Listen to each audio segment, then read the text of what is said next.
Hey there! Taking your driving permit test can feel like a huge challenge, but it doesn't have to be.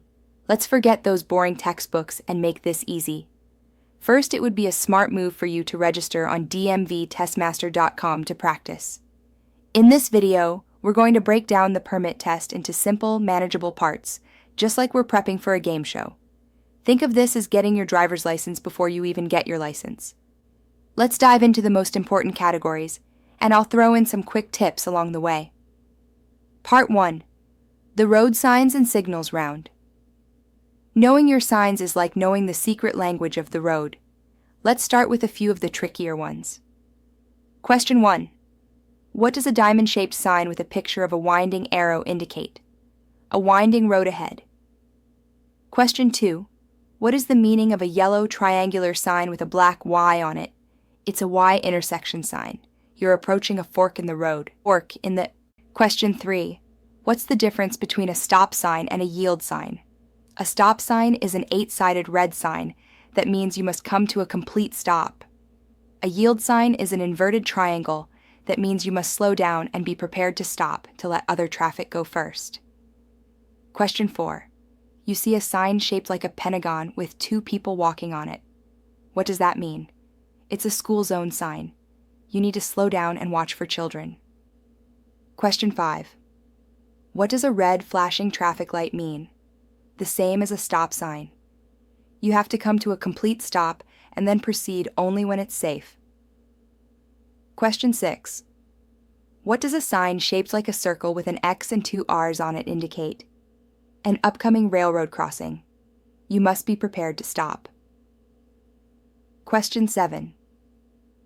What is a red circle with a white horizontal line in the middle?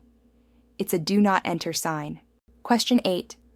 What does a yellow sign with a black arrow curving to the right and a smaller arrow pointing straight ahead mean? It indicates that the right lane is ending or merging. Question 9. What does a sign with a red slash through a picture of a bicycle mean? No bicycles allowed. Question 10. What's the meaning of a green arrow pointing to the right at a traffic light? You can make a right turn, but you must yield to pedestrians and other traffic. Quick tip. Before the test, go for a walk or a drive just to look at signs. It helps them stick in your head better than just looking at pictures in a book. Part 2. The rules of the road. Round. This is the main event. It's all about how you interact with other cars and pedestrians. Question 11. When are you legally allowed to make a U-turn? When it's safe, there isn't a sign prohibiting it, and it won't interfere with other traffic.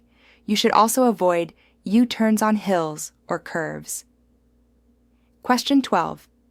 If you are driving on a 2-lane road and an emergency vehicle with flashing lights approaches from behind, what should you do?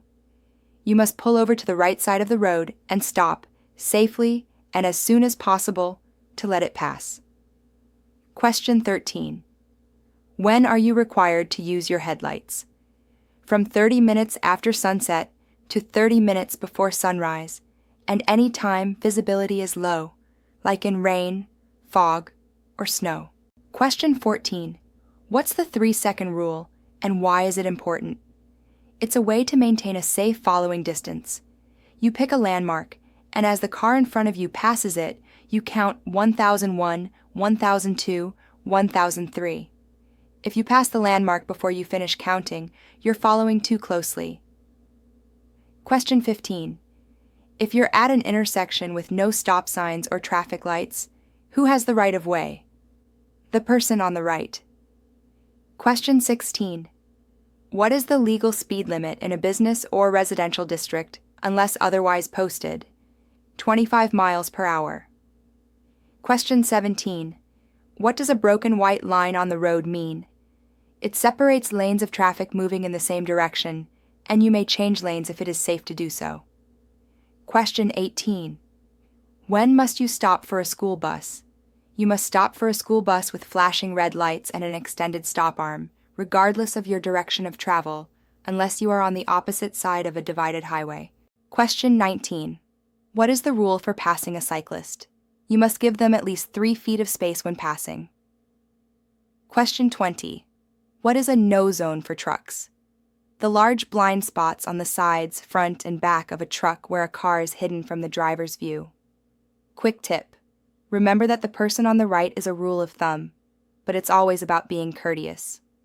The real rule is to avoid an accident. Don't be a hero. Be a good driver. Part 3. The Parking and Maneuvering Round. This section tests if you know how to park without hitting anything. A true test of skill. Question 21. What's the first thing you should do before changing lanes? Check your mirrors, signal, and then check your blind spot over your shoulder. Question 22. When parallel parking, how far should your wheels be from the curb? Within 18 inches. Question 23. When parking uphill with a curb, which way should you turn your wheels? Away from the curb. So if the car rolls, it will roll back and into the curb, not into the street. Question 24. When parking downhill with a curb, which way should you turn your wheels? Towards the curb. If the car rolls, it will roll into the curb. Question 25. What does a solid white line on the road mean? It marks the edge of the road or separates lanes moving in the same direction, and you should not cross it. Question 26. What does a broken yellow line on the road mean? It separates lanes of traffic moving in opposite directions, and you are allowed to pass when it's safe. Question 27. Where is it illegal to park? In a crosswalk, in front of a fire hydrant, or in a disabled person's parking space, unless you have a valid placard. Question 28. When backing up, what is the proper way to check for traffic and pedestrians? You should turn your head and look over your right shoulder, as well as use your mirrors. Question 29. How far should you park from a fire hydrant? At least 15 feet. Question 30. What should you do if your turn signal is not working? Use hand signals to indicate your turns and stops. Quick tip. Parallel parking is a challenge for most new drivers. Don't be afraid to practice with a few cones or empty boxes in a parking lot. It's easier than it looks when you break it down into steps. Part 4. The Safety and Emergency Round. This is about knowing what to do when things get a little crazy. Question 31. What should you do if your car starts to hydroplane? Don't slam on the brakes. Take your foot off the gas and steer in the direction you want to go. Don't make any sudden movements. Question 32. What is the most common cause of car accidents? Driver error or inattention, like distracted driving. The number 1 distraction? Cell phones. Question 33. What's the first thing you should do after a car crash? Check if anyone is hurt and call 911. Then, if you can, move your car to a safe location out of the way of traffic. Question 34. What should you do if your brakes fail while driving? Shift to a lower gear to use the engine to slow down, pump the brake pedal to build pressure, and use the parking brake slowly. Question 35. If you're about to be hit from the rear, what should you do? Press your head firmly against the headrest and be ready to brace for impact. Question 36. What's the best way to handle a tire blowout? Grip the steering wheel firmly, take your foot off the gas, and let the car slow down gradually before pulling off the road. Question 37. What should you do if you encounter a dust storm? Slow down, pull off the road and turn off your lights, and wait for the storm to pass. Question 38. What should you do if your accelerator sticks? Shift to neutral and apply the brakes. Question 39. What is a good way to avoid tailgaters? Increase your following distance to the car in front of you. This gives you more room to slow down gradually if needed. Question 40. When is it safe to return to your lane after passing another vehicle? When you can see the passed vehicle's headlights in your rearview mirror. Quick tip. The written test is mostly about knowing the rules in safety. The behind-the-wheel portion is about demonstrating them. They're looking for confidence but also caution. Don't rush, and always use your signals. Final prep and pep talk. You've got the knowledge and you're ready. Let's do a quick lightning round of things they might try to trick you with. Question 41. True or false? You should always use your high beams in foggy conditions. False. They reflect off the fog and make it harder to see. You should use low beams. Question 42. How many feet should you signal before a turn? At least 100 feet. Question 43. What's the legal blood alcohol content, BAC, limit for a driver under 21? 0.00%. Zero tolerance. Question 44. You are at a four-way stop with another car. You both arrive at the same time. Who goes first? The car on the right. Question 45. What does a broken yellow line with a solid yellow line on your side mean? You can't pass, but the car on the other side of the road can. Question 46. What should you do if you miss your exit on the freeway? Go to the next exit. Never stop or back up on the freeway. Question 47. What is the purpose of a rumble strip?